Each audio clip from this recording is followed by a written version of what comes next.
Summer routines live or die by how easy they are, and honestly, if something takes too much effort, I'm out. That's why Grüns is my go-to. It's my one daily pack of gummies covering my greens, vitamins, and minerals. Plus, it has 6 grams of prebiotic fiber, which is more than 2 cups of broccoli. No mixing powders, no giant pills, no hassle. I just rip open the pack and I'm done. They taste good and they make it easy to stay on top of my health, even when life gets busy. Save up to 52% with the code PODCAST at Grüns.co. That's code PODCAST at GRUNS.co. From the kids to Aunt Sue. Keep your whole family connected on all their devices with crowd-pleasing gig-speed internet from Xfinity. Now that's simple, easy, awesome. Learn more about gig-speed internet or other popular plans, now with even more speed. Enjoy faster downloads and a better streaming experience today. Go to Xfinity.com, call 1-800-XFINITY, or visit an Xfinity store for a great offer. Restrictions apply. Actual speeds vary and not guaranteed.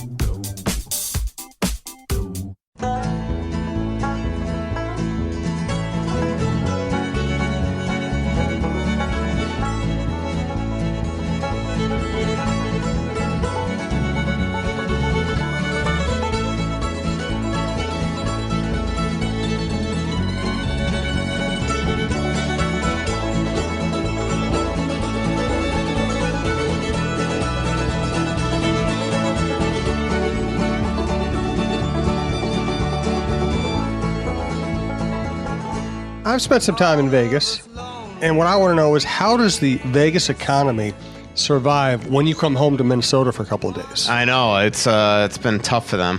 Actually, I was pretty tame again. This is 2 trips in a row to Vegas. I'm pretty disciplined when I'm working out there, actually, not hit the tables.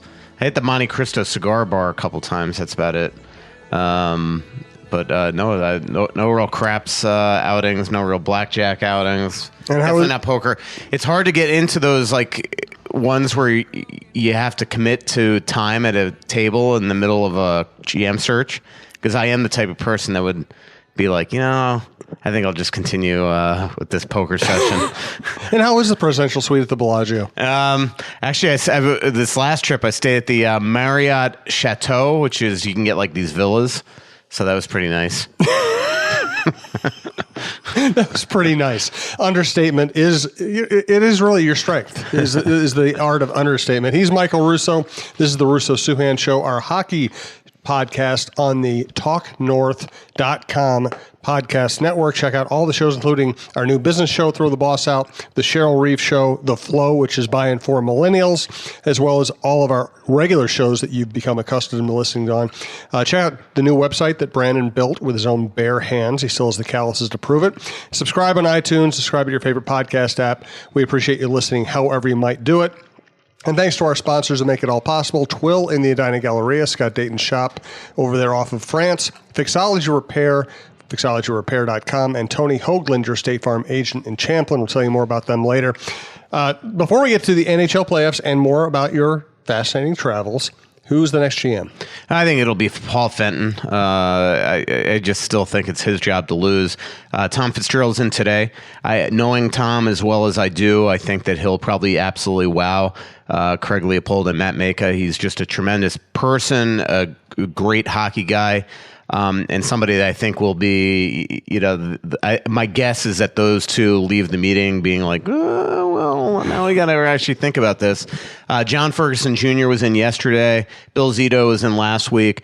I think somebody was in Friday. I haven't figured out who it was. I get the impression that the Pittsburgh Penguins have not given the Wild permission to talk to Billy Guerin, so I don't think it's him. And I also get the impression it wasn't Dean Lombardi. So maybe there's kind of that John Ferguson Jr. surprise candidate. He's somebody that we hadn't mentioned. I don't right now take Ferguson as somebody that I think that they'd hire. I just think it was probably kind of one of those courtesy interviews for myriad reasons. And so we'll see. But again, maybe he's using this time to gain intelligence, outside opinions from other people, what they think of the organization. Maybe he's biding his time because he doesn't want to disrespect David Poile and try to hire Paul Fenton in the middle of a second-round series that's cutthroat against the Winnipeg Jets. Or maybe he's actually doing a wide-ranging search, a legitimate one, and that maybe somebody will wow him to the point that Fenton's no longer the guy or is nudged a bit. So we'll see. But I do think it's going to end quickly.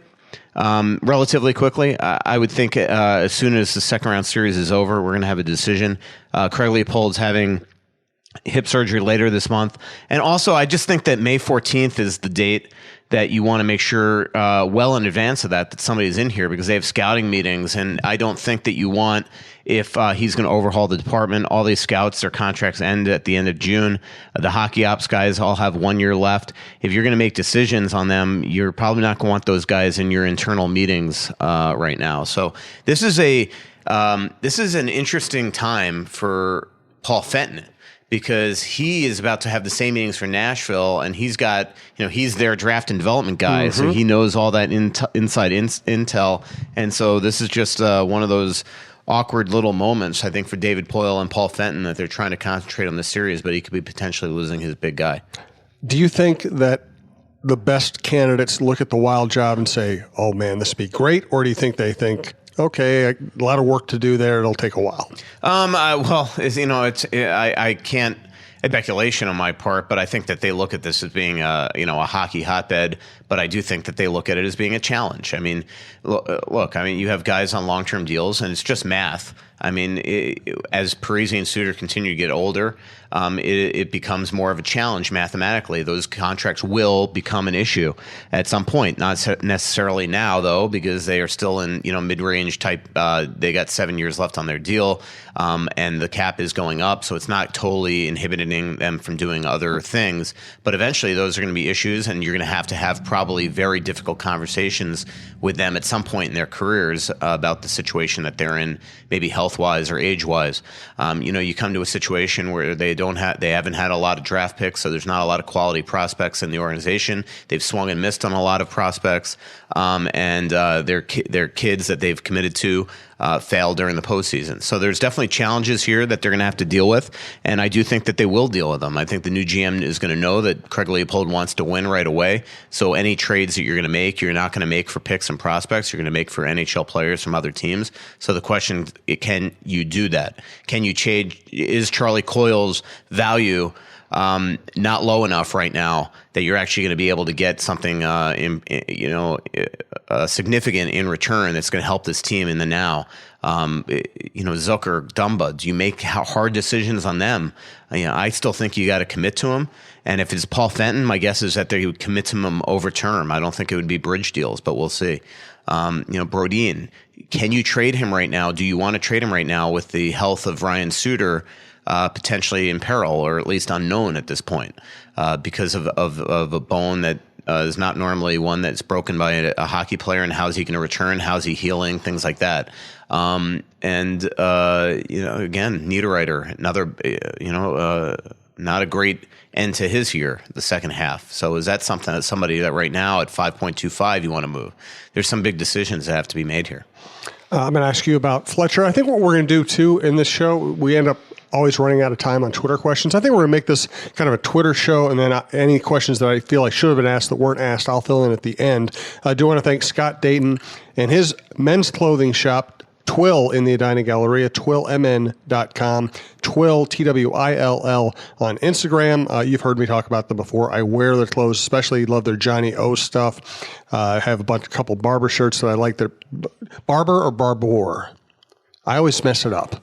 Barbour, I think, which are just really comfortable. I'm a comfort guy. They're really comfortable, but they also look nice. You can wear them kind of business casual. You can wear them even if you're a slobby sports writer like myself. Hi, I'm Stacy Souhan. I love Twill, Scott Dayton's shop in the Edina Galleria. Twill takes the stress out of shopping by offering updated traditional fashion. I know that if Jim goes in there shopping alone, I will like what he buys, whether it's pajamas, flannel shirts, or suits. I plan to recommend Twill to my daughter when she has to buy wedding party gifts and attire. Twill in the Edina Galleria will bring your fashion game to a championship level. Any idea where Fletcher's going to land? A lot of people have thought that maybe he would at least get an interview in Toronto. I think that would be a pretty cool story. Father-son that both managed that team at one time in their careers. If maybe Paul Fenton comes here, Maybe he goes to Nashville and becomes assistant GM there.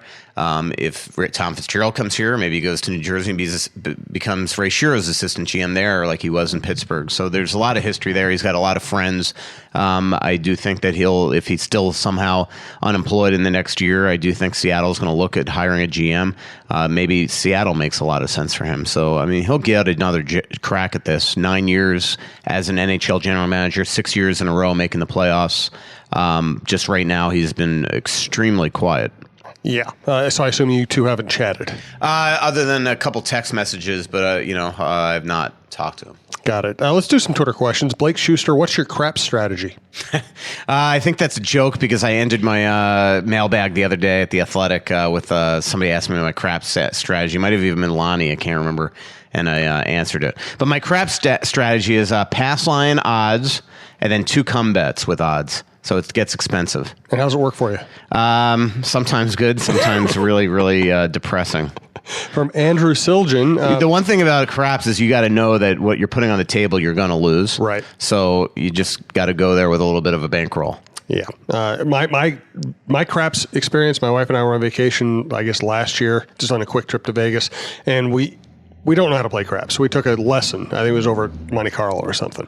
I love teaching people. Yeah, and they taught us how to play, and then we kind of felt good about it, and we were with a good group of people. We stayed. We started gambling. We won. Yeah. And we won, not a huge amount of money, but a significant amount of money. And the next day we went back to the same table and stood there and started playing. Yeah. And we said, okay, we're going to put this amount of money down. This is what we're comfortable losing. We lost it in 2 minutes. Yeah. Craps is one of those games. It's kind of like poker. I mean, there are times when you're playing poker and you're losing and you just think, how do you ever win at this game? And then there are times you're winning and you're thinking, how do you ever lose? And I do think that in craps is kind of the same way. There are times you're on these rushes that you're like, man, this game's the easiest game in the world. And there's times that you just don't even know how you can ever win again. And but everybody has their own system. I kind of do it in an expensive way. I mean, some people just do pass line. Some people just bet pass line in 6s and 8s because that's the highest probability of dice coming up at 6s and 8s and 7s. Don't talk about that.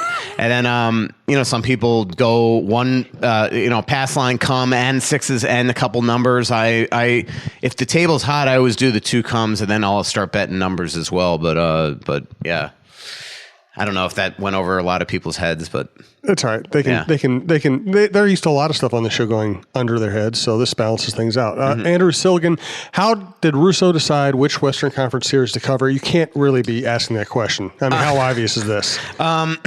Yeah, this was.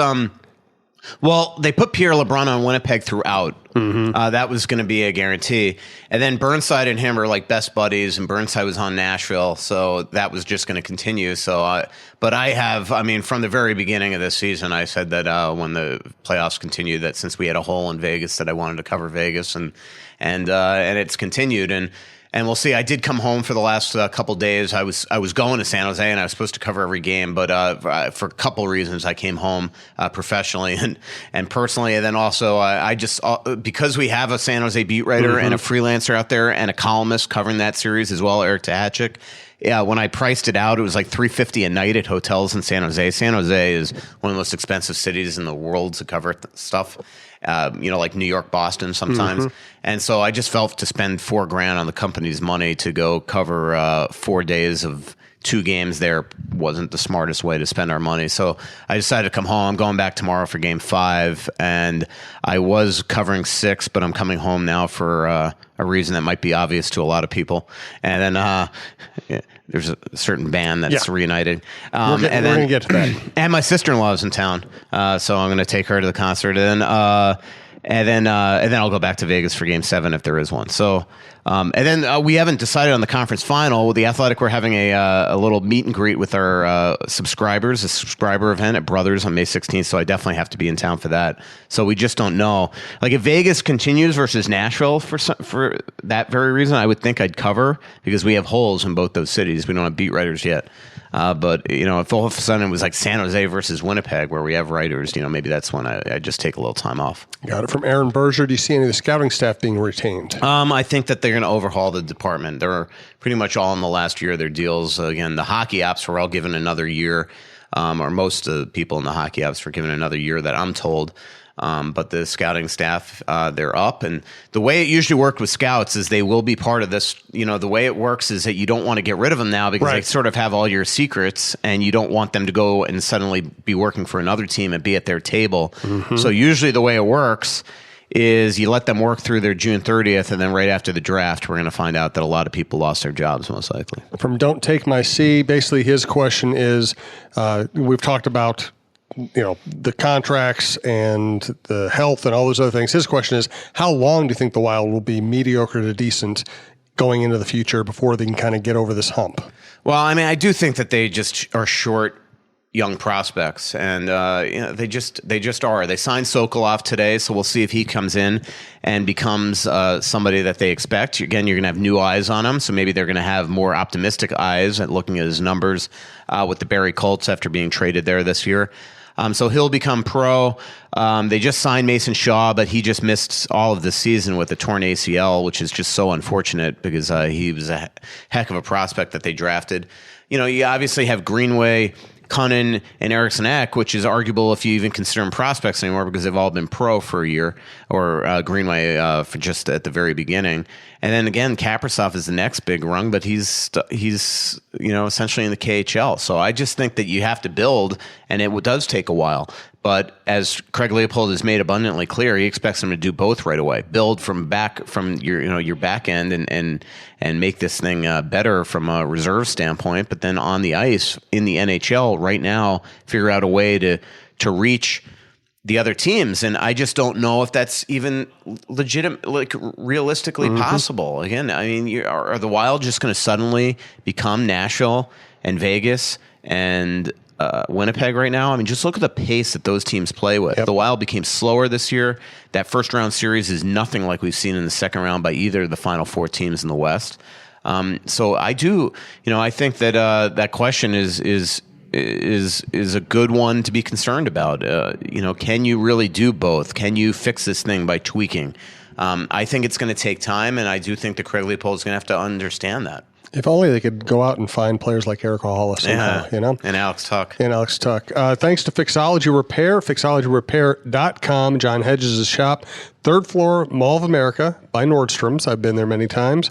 And downtown in the Skyway, just south of the Wells Fargo building, right across from Dunn Brothers and Taco John's. I've been by their shop a million times. They're both very tidy, cool shops, lots of accessories, as well as obviously quality repairs that Michael and I have both taken advantage of. There are some things in life that you just can't live without. Now, whether it's a special piece of jewelry, a watch, or even your smartphone, you want it in working condition. At Fixology Repair, we are committed to restoring your pieces so that everything works or fits the way it ought to. Watch servicing, chain repair, and broken screen replacements are just a few of the services that we offer at our two locations, Mall of America and the Skyway in downtown Minneapolis. Please visit us at fixologyrepair.com or at fixologymn on Twitter to learn more. Mention this ad and get a 10% discount on our services. One of the issues I think with the Wild is that they have these, and we see it with Eric Hall and Alex Tuck, and we've seen that throughout all their players that are doing well. Obviously, Columbus had William Karlsson in the fourth line. He's been unbelievable there.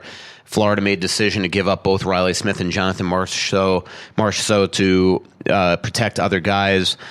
Shea Theodore goes there to protect guys like Vatanen and Lindholm and people like that, and to make them take Stoner's contract. But when you look at the Wild specifically, a lot, because you have Parise locked up for as long as you have, because you have Koivu and Stahl, because you have Coyle, Niederreiter, Granlund, Zucker, there's never spots where these guys can actually come into a team, make the team, and play in a role that would get them to be Alex Tuck there. And that's the genius of, or not the genius, but that was the luxury that Vegas had, is they had a blank slate. So Eric Holla can come there and earn a spot to play next to James Neal. Alex Tuck can go there and actually earn a spot right out of camp, and he did, but he started playing 3 games in the minors because they had cap issues with the Russian kid that they eventually bailed and went back to Russia. But I guess my point is that the one thing that I think the new GM needs to do is figure out a way, and you might have to do that via trading a couple guys, to give the ability for guys to come on this team and play in elevated roles. And that takes sometimes hard conversations. Eric Holla was just relegated every year as the third or fourth line center because nobody wanted to sit there and say to Mikko, sorry, you're now down here, or you're not playing on the top power play. And those are hard conversations that you're going to have that's going to need to happen at some point. And Holla, I mean, look at him 2 years ago. All of a sudden, they trade for Marty Hansel, and here's a guy that would played well under John Torchetti in the previous run on the third line. All of a sudden, he's now back to the fourth line, and he's ticked off about it. And I just think that, Alex Tuch is another example of, I think it's demoralizing when kids come to this team and they look and do the math in training camp every year and see 12, 13 guys on one ways and realize there's no way that I could even make the team, let alone if I make the team play in a role that's going to make me successful. And that's why Vegas has had so many guys have breakthrough career years this year. And so the one thing, again, you can't just all of a sudden make guys disappear. But you have to have those. You have to create an opportunity every year in training camp where 2 or 3 guys can come on this team and impress, and not just be relegated to the minors. And the Wild just don't do that a lot. No question. From Stephen Miller, why is charging so rarely called in the NHL when it exists to protect players from violent hits like you saw last night in Pittsburgh? Yeah, well, look, I think the officiating has been abysmal throughout the postseason in every game. I watched that Tampa game the other night, and it was god-awful. I mean, from start to finish, just a terrible officiating. And I think the league has done it a little bit to itself with this, the rules, especially with the Tom Wilson one with Reese, that these guys that you can have head hit if it's not, there's certain criterias, and if you go shoulder first, then you have a follow through and you hit the head, that's fine. And they've created this mess, and Tom Wilson, takes it to that level. I mean, he just, it's like, all right, I got him in the shoulder, but now I'm going to get him in the head. And, well, it was an accident, and nobody in this league has taken the NHL definition of head contact more to his benefit than Tom Wilson. And he shows no respect for his combatants every single night. And again, I'm sorry, a legal hit, not a legal hit, accident or not accident, it's him every single night that has made this his expertise. And they've, even though to the letter of the law, you might look at this hit and say, well, the league says in all other examples that this is a legal hit. I'm sorry. I agree with what they did today. Put him in a hearing. This can't happen every single night. He just got off for an absolute head hit on Brian Dumoulin the game before. And then he does it again on this night. He does launch himself upwards. Yeah, he might have hit shoulder first, and maybe his feet didn't leave the ice. But look at that hit closely. And he puts himself, he didn't have to hit him up high. He could have just hit him square. And he thrusts himself upwards. And then he has the audacity, after the guy is on the ice in agony with a concussion and a broken jaw, to sit there and act like a donkey afterwards and start laughing and all that, whether he's laughing at him or laughing at what the guys were saying. It's baloney. And he shouldn't have been in the game. And then what happens is, on the winning goal last night, a guy that shouldn't have been in the game goes and trips Ali Mata, and a break 2-on-1 happens, and Ovechkin scores the winning goal. How familiar does that sound? Mm-hmm. Okay, that's what happened in the Winnipeg situation with Morrissey versus Stahl. So I don't know. I mean, I like and respect Stephen Walkom, and I'm really tight with him.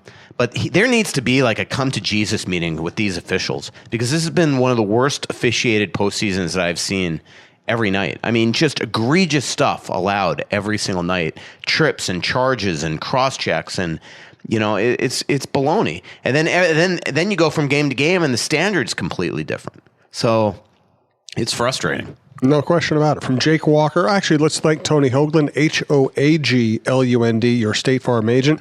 Tony works out of Champlin, but he can help you wherever you are. I use him as my insurance agent. Michael uses him as his insurance agent. I've played golf with Tony. We've hung out with Tony. He's come to our live shows.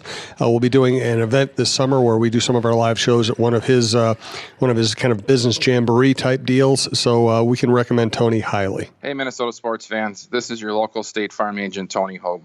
I need you all to ask yourselves this question. If you're in an at-fault car accident and you are sued for $700,000, how much of that $700,000 will my current insurance company pay? If you are unsure or can't answer all $700,000, you need to give us a call. State Farm has been number one in car insurance since World War II and number one in homeowners insurance since 1964. For a no-obligation review of your current policies, call us at 763 421-4900 or check out our website at www.champlininsurance.com. And Tony saved me $60 on my car renewal. I Beautiful. I texted him like, "Oh, what's going on here with it going up a little?" Then he did some work on the computer, found some discounts, and got me down like 60 from what I was paying. So Beautiful. appreciate that. That was yesterday. Absolutely. From Jake Walker, do the Winnipeg Jets still have a couple of drops of Atlanta blood in them? Yeah. Which would cause them to somehow find a way to blow whatever momentum they have for the cup. Yeah. Or are they just the team to beat? This could be the team to beat. I mean, last night rallying back from 3-0 down against Nashville and winning was an unbelievable example of resiliency. But, I just talked to John Trichetti and Rick Dudley today for a big story I'm doing on Duds, and we were talking about those Atlanta days. I mean, it's been a long time since Atlanta relocated to Winnipeg, and you look at some of the guys on the ice that still, Rick Dudley had an amazing, or was the guy that acquired him. I mean, the Wheeler trade, the Big Buff, Edstrom. There's a lot of either draft picks or there's about 6 or 7 guys in that Winnipeg organization that's still from Atlanta. So hopefully they don't have the Winnipeg blood that makes them melt down, but or the Atlanta blood. But man, they look like they're pretty freaking good right now. Zach Brown asked a series of questions. How's Backstrom? How's your mother? Would you take the GM job if it was offered? And also, one of these questions is semi-serious. Is there a possibility Suter's career is over, and what would that look like in the scope of the Wild's future? Well, I mean, it would be bad. I mean, say what you want about Ryan Suter, but on the ice, they missed him in the playoffs. Yes. And we saw that Jonas Brodin is not a number one defenseman, that's for sure. And especially in the Game 5, the decisive game, he and Dumba were terrible. But in terms of, is there a possibility? I mean, look, I talked to Suter a couple days ago, and I think that his CT scan that he had showed that things are kind of healing the way that they want, but it's just one of those things you don't know. He's not going to be putting any weight on his foot for 3 months. And so, look, the hope is that he's going to come back and be the same guy. I think that's definitely his plan. But again, you don't know. I mean, this is a bone that's not normal that he broke. And I would not take the GM's job. More job security in my job. Years ago, about 7 years ago, somebody offered me an executive role in an organization, and he was fired within 1 year of offering it to me. And that was a real eye opener. That, as enticed as I was this summer before to maybe leave Minnesota and go to work for this team, holy mackerel, would that have been a bad career move? No kidding. Because then you also show that once you go over to the dark side, it's hard to come back. All of a sudden, newspapers are not going to be like, well, essentially what you did is compromise yourself, right? Mm-hmm. You went and worked, but it was intriguing to go work in a front office and see that type of, what impact you could have, or just kind of get that, I always feel like I know a lot what's going on with the Minnesota Wild, but I also know that I'm also there's well enough to know that we never get to. I mean, I also know that there's like 4% of the stuff that really is going on that you ever find out about. I mean, just think on just everyday basis, the conversations are had. Maybe we can go get this guy. Maybe we can have this guy.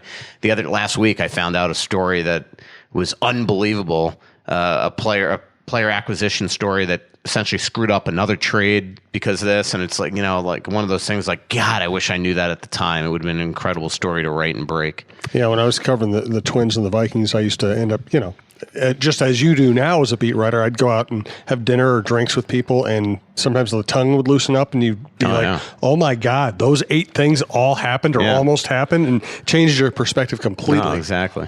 From Nikolai, is the Minnesota Wild general manager position the most interesting available currently?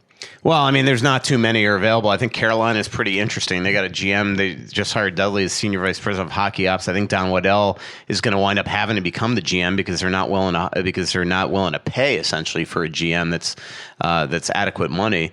And so, and the owner and give term. I hear that they're offering GMs like 2 years at $350, which is way undervalued and definitely undertermed. And so the owner is going to. And he's got a heck of a personality where he's going to basically try to always be involved. I don't want to say the word meddling, but because it's his team, but that's a pretty interesting scenario. What's going on down there in Carolina? Toronto is always going to be that way. Kyle Dubas, who, by the way, I found out yesterday or 2 days ago, is a distant cousin of Lou Nanne. Wow. Kyle's great grandfather was brothers with Lou's grandfather. And so Kyle Dubas looks like he is going to be the guy that's going to be the Toronto GM. But, I do think that they might as well, you should talk to Chuck Fletcher and maybe he can wow you. And really, I think that's the only two GM jobs available.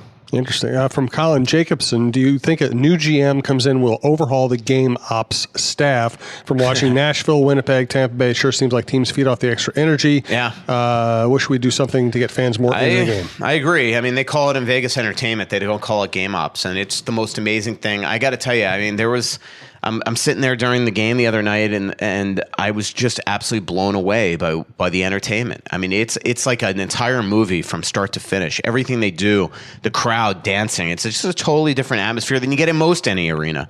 But I do think that every game ops staff should go and shadow places like Nashville and Vegas. And Winnipeg. I mean, it's just a different atmosphere there, and it's not just, it's created by them in a lot of ways. Like, what they do in Vegas is so clever. They've invested a ton of money into it. Essentially hiring directors and producers and actors and video. Incredible cameras. It's so cool. And but to get to your question, my guess is that the GM is going to have a lot of things on their hands where that's not their issue. Right. From Nikolai, do GMs typically have an idea of how they would like to change the teams they inherit? And is this a question Craig asked them during the process? Yeah, I think so. I will say this, and I like Craig, and I'll be honest. Other than a lot of back and forth text messages, I haven't talked to Craig since the press conferences. But my biggest question to Craig, and I wish I asked it at the time, is who's the hockey guy in these meetings?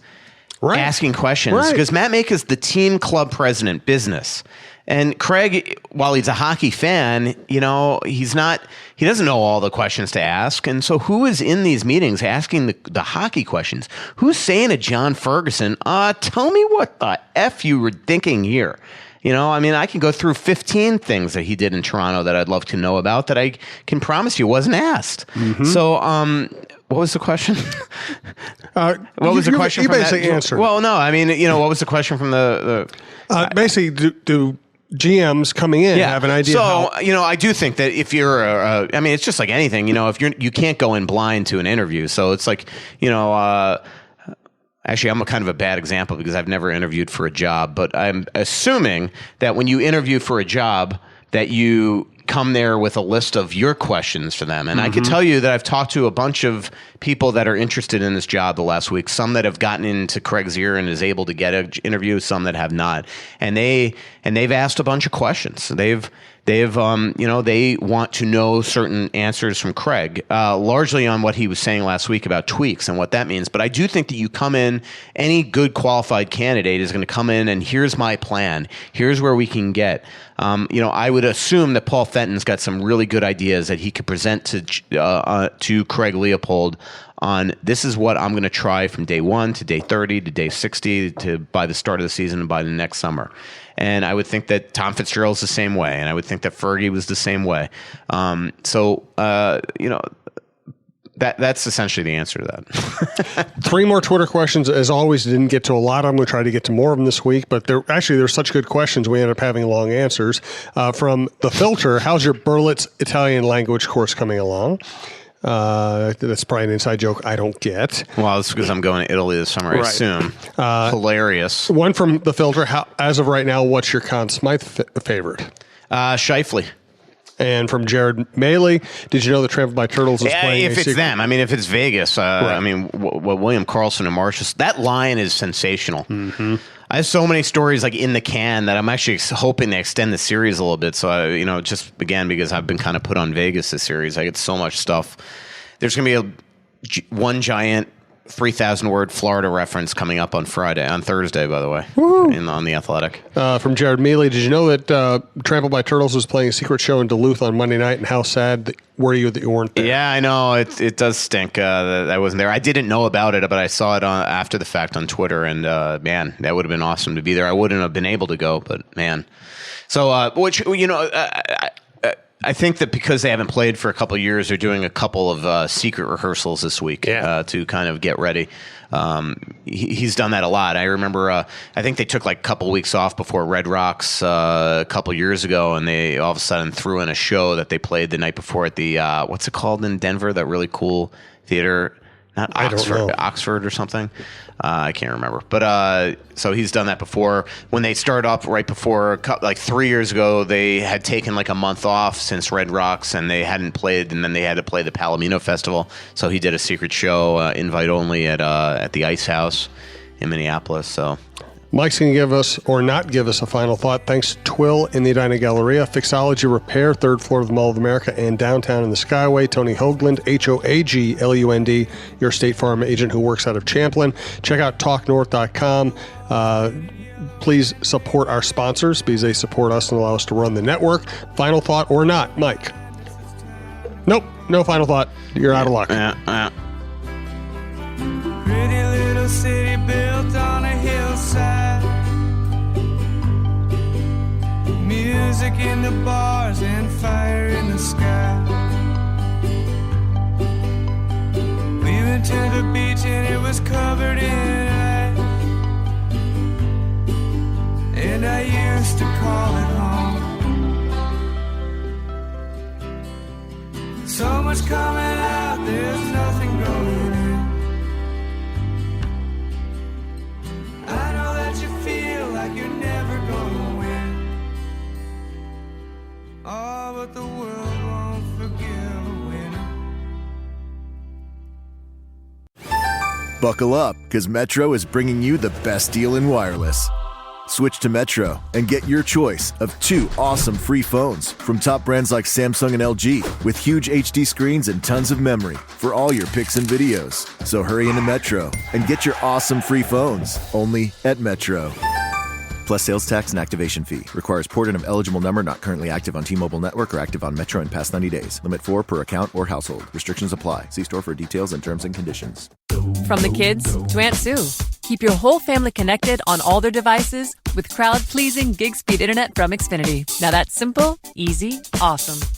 Learn more about gig speed internet or other popular plans, now with even more speed. Enjoy faster downloads and a better streaming experience today. Go to Xfinity.com, call 1-800-XFINITY, or visit an Xfinity store for a great offer. Restrictions apply. Actual speeds vary and not guaranteed.